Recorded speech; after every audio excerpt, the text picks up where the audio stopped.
Okay, friends, neighbors, I'm excited to be back on the road again. Just battled off COVID, believe it or not. I was positive for a couple of weeks, and I'm back. My voice is not back quite yet, as you can probably tell, but that's par for the course with me, so hang in there. You're going to like this video today because it's coming from the deep, dark hills of eastern Kentucky, so hopefully that'll be a little bit of a tip-off for you, and you'll see in just one split second here. As promised, we're rolling in from Lee County, Virginia into Harlan County, Kentucky. Yes, the Harlan County.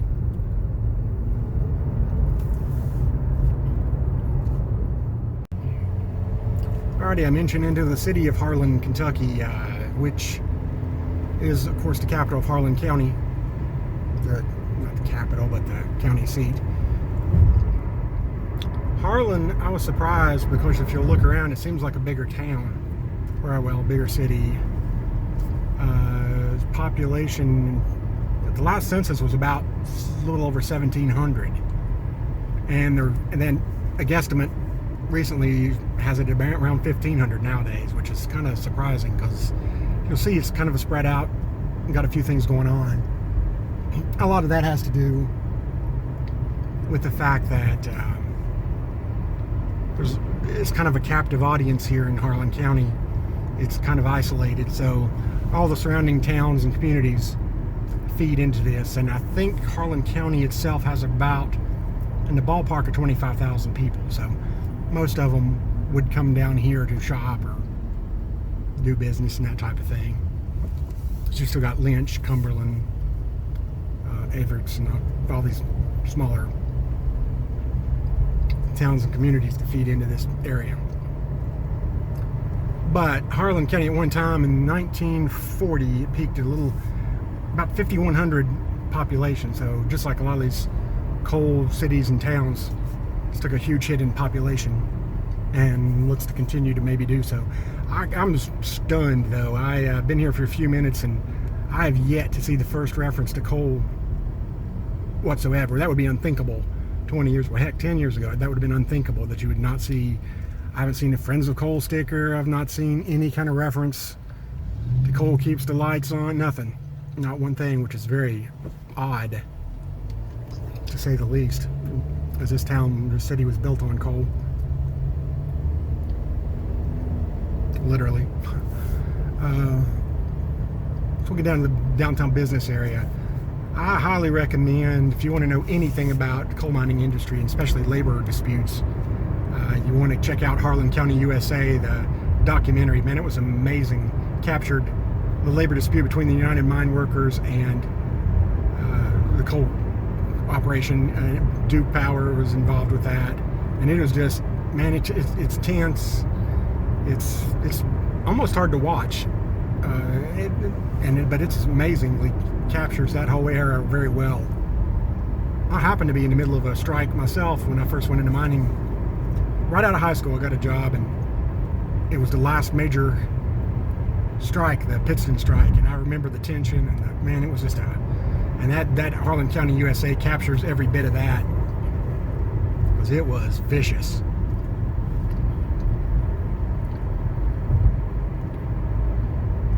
Also, you quite often hear the term Bloody Harlan. There was a Harlan County Wars.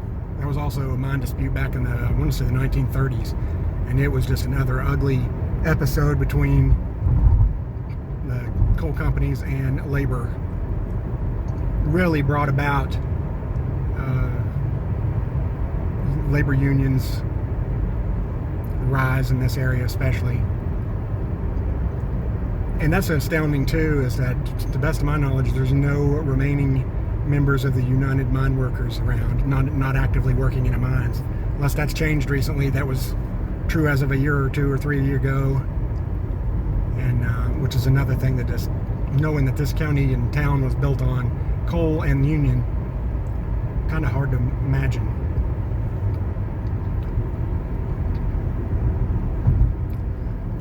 It appears they've installed a flood wall of some sorts.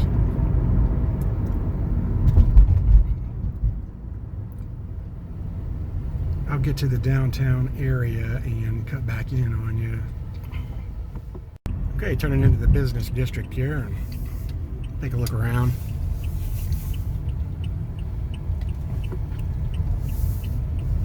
And this goes back to the glory days of Harlan. You'll see a lot of these buildings are now unfortunately empty and in need of repair. And there's a particular segment in that Harlan County, USA documentary that sticks in my mind where the Union had a march downtown area and it went down through this part of it, so that really sticks with me. As you can see, back then, you know, these businesses were full and it was a prosperous area. But man, there's a lot of cars today. It's a Sunday, so a bit of a church crowd out. There's a really good restaurant down here called the Portal, which I normally stop at. I won't be today because I've got a little COVID hangover, but as you can see, a lot of these buildings are getting in pretty sad shape.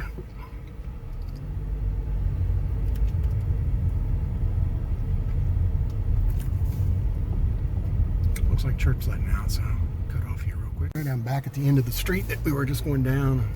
Don't like to film people without permission, so if I can avoid it.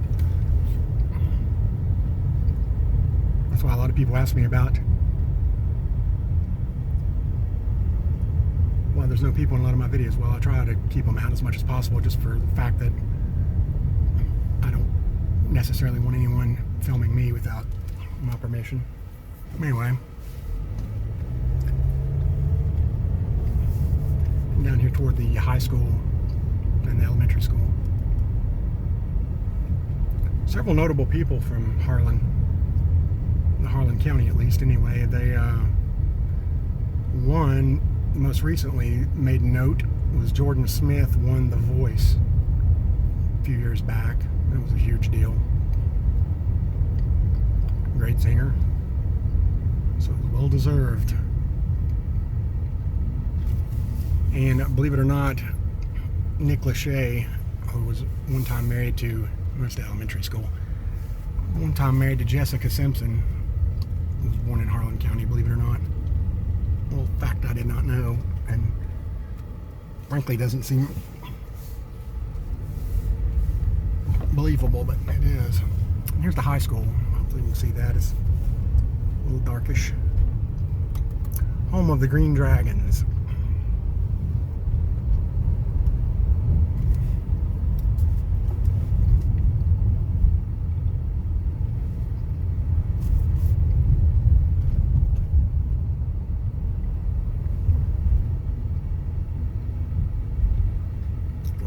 Whitfield Public Library to the right there.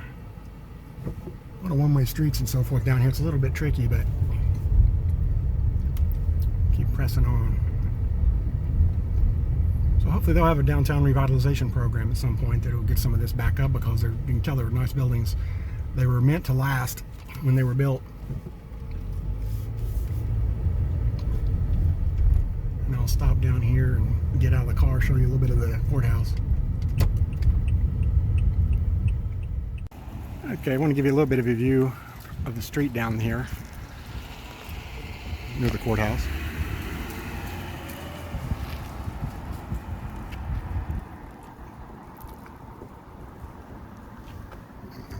Turn it around here, you can see the actual courthouse itself.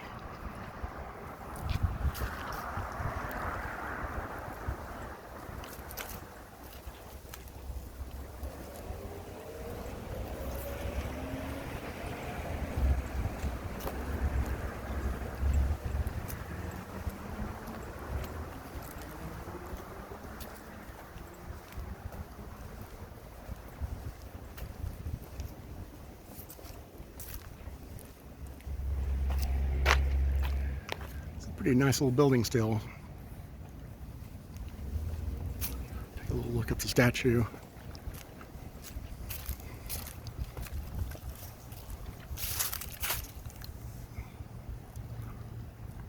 This was for World War I, it appears.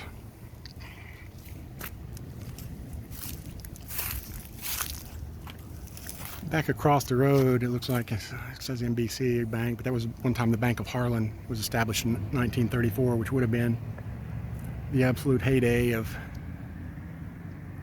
the boomtown experience. So give you a look at this thing down through here. Still a little bit of fall colors in there. Adds a little ambiance.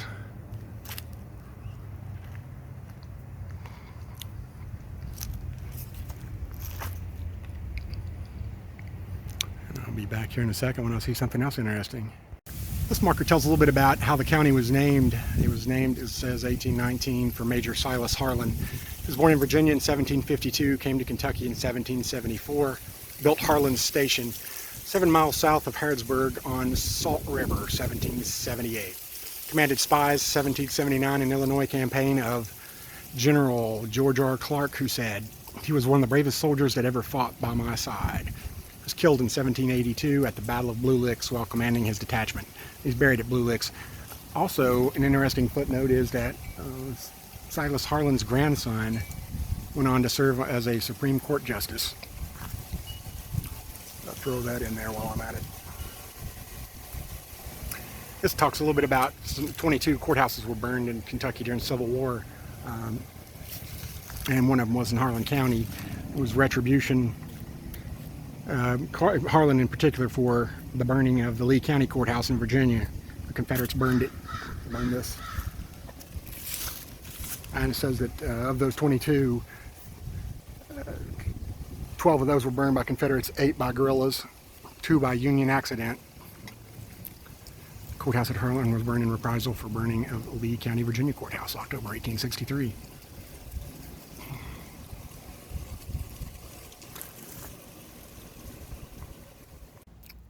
Here on the other side of the courthouse, you'll see in honor of the Harlan County coal miners who sacrificed their lives while supporting a family and a nation. Look at all those names. Amazing.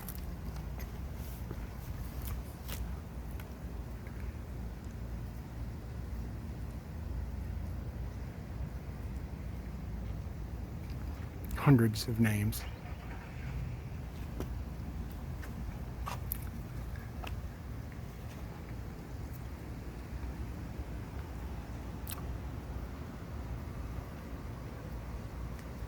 Back to that Harlan County, USA documentary. It was, you talk about some interesting characters. I can't recommend enough to watch that. I watch it about once every 5 years or so, and I watched it about a year ago. And I can't believe I lost some of those guys' names, especially the company man that had some battles with the union members.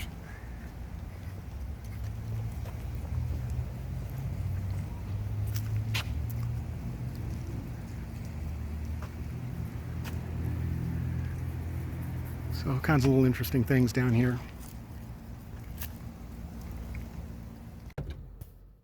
To clear something up before I get too far out in front of my skis here, as they say, one thing is Silas Harlan was not the grandfather of the Supreme Court justice.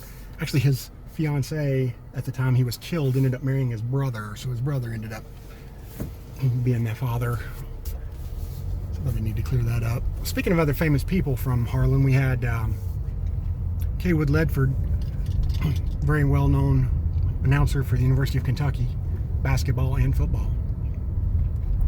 There was Bernie Bickerstaff, who I remember coaching the Seattle Supersonics, but he was affiliated with the NBA for a long time. I'm pretty sure he coached Charlotte's basketball team. I can't remember if it was the Bobcats or Hornets at the time. And some other teams. He'd been around NBA for a long, long time. And then there was probably the most accomplished athlete in the history of Kentucky, possibly. A man by the name of Wallace Wawa Jones. He was given the nickname Wawa, interestingly enough, by his sister, who couldn't pronounce his name, called him Wawa. So one of the better nicknames around to me, anyway. But anyway, he played basketball for Adolph Rupp, and played football for Bear Bryant. Imagine that. Nobody else can claim that, hardly. And we ended up winning an Olympic gold medal, a couple of national championships in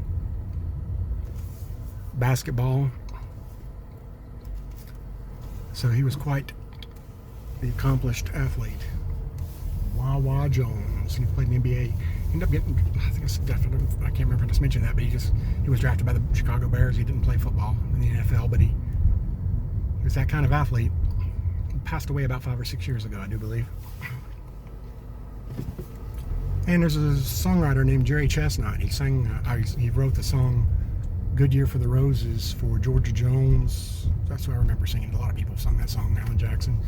And he also sang Trouble. If you remember, Travis Tritt had a hit with that fairly, I wouldn't say recently, but more recently, and also Elvis Presley. So, I smell Trouble. Probably smelled a lot of trouble here in Harlan in his time. Truth be told. Go right through the middle of the downtown area. Harlan is just so well known. People know this place. It's kind of bizarre, really, considering how small it is. And there was the Justified. A lot of people remember that television series, which was great. I watched every episode of it. Just keeps getting referenced all the time. And even Channing Tatum came and did some outdoor activities, which is one thing that they really try to promote is such a gorgeous place. There's Kingdom Come Park down there, and it is amazing. And there's Black Mountain, which is also pretty phenomenal.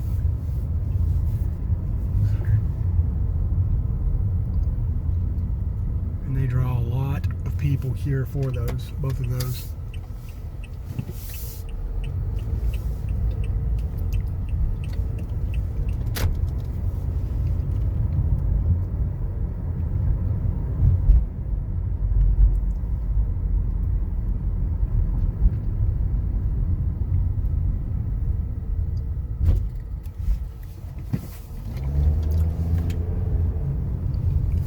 This building's pretty cool. It's called Kentucky Mine Supply Company now. It's a massive building.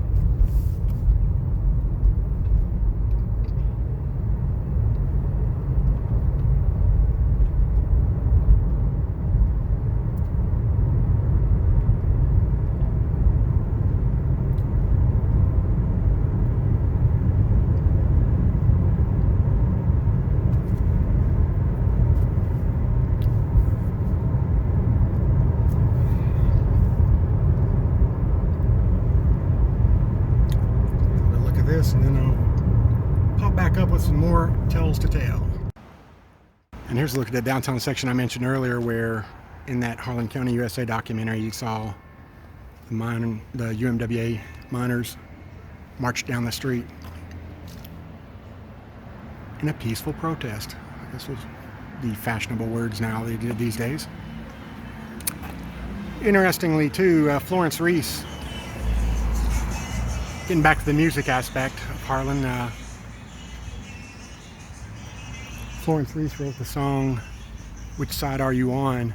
Actually, she originally supposedly wrote that when she was a 12-year-old girl about her dad being on strike, but she updated it in 1931 when she'd have been probably in early 30s for her husband. Sam Reese helped organize some of the union operations during the labor operations during what became known as the Harlan County Wars. And that's where that nickname Bloody Harlan came into it, because there's untold number of deaths. With bombings, all kinds of things. It was the coal miners, union organizers versus law enforcement. In fact, they sent in the National Guard at one point to occupy the town, basically, restore some sort of order. I heard me allude to it at the very opening of this thing too. Is another song that comes to mind is in the deep dark hills of eastern Kentucky. That's the place where I traced my bloodline. It was there I read on a hillside gravestone, "You'll never leave Harlan alive." And I meant to sing that a cappella, but my voice is shot, unfortunately. Oh well, you spare you that. But if you haven't heard that song, "You'll Never Leave Harlan Alive," if you haven't heard that song, stop this video right now and go check it out, because it is fantastic. It is one of the better songs written about one of these areas. You'll Never Leave Harlan Alive, and it's my particular version is favorite version is from Daryl Scott. Although Patty Loveless does a fantastic version as well, and even Brad Paisley does a pretty decent one.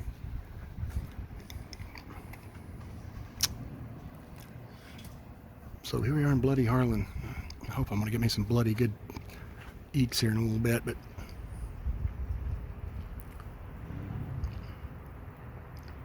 I'm going to give you a look at that. A lot of people love seeing these older downtowns areas. Look at that fire escape. Imagine what this was like in its heyday.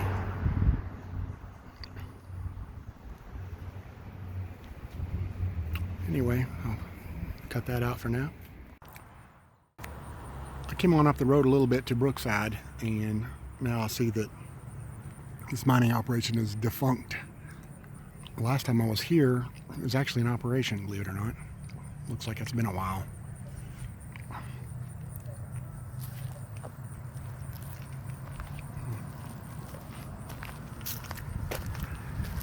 Again, Brookside was name sounds familiar because that's part of that Harlan County, USA documentary that I won't shut up about, which I forgot to mention earlier that Florence Reese, singer of Which Side Are You On, was actually in that documentary singing that song, which was kind of a neat thing. She goes all the way back to the Harlan County War of 1930s, and she showed up in that video later in life.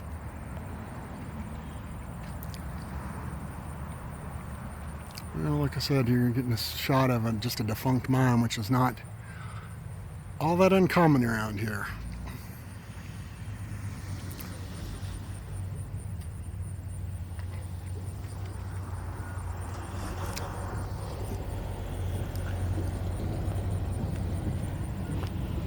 Brookside's a little bit away from Harlan, the city, on the way to Everts, and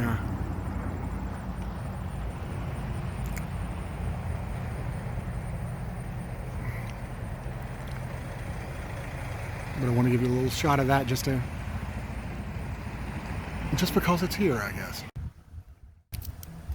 And on that note, we'll wrap this video up from Harlan, Kentucky. I hope you guys enjoyed it.